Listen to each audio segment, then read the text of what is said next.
Good morning, madzuka bwanji konse kumene muli. Tipasaneko update yomwe yachitika pa 15 nthawi ya past 11 ku dziko lija la America ku Southern California kumene ndithu pa Edwards Air Base kumene ndikuti ku barracks kumene koko ndithu ku Air Base ya America kumene kunanyamuka chindege china chokwiya kwambiri chimachita kuti B-52S bomba chimene ndi chindege choti ndichokwiya kwambiri chinapangidwa mu 1955.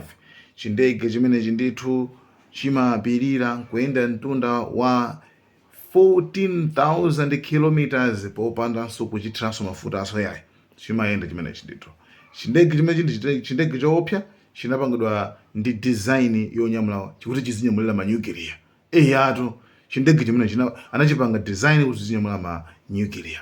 So chindege chimene ndithu chimatha kunyamula ndithu katundu mabomba olemera 32,000 kgs.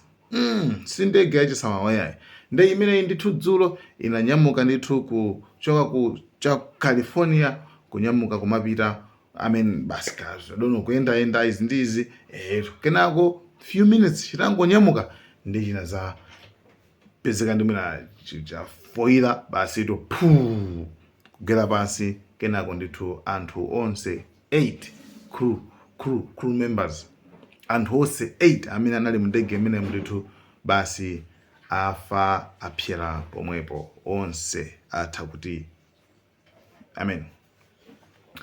Today, Edwards Air Force Base experienced a horrible tragedy, and we lost 8 great Americans.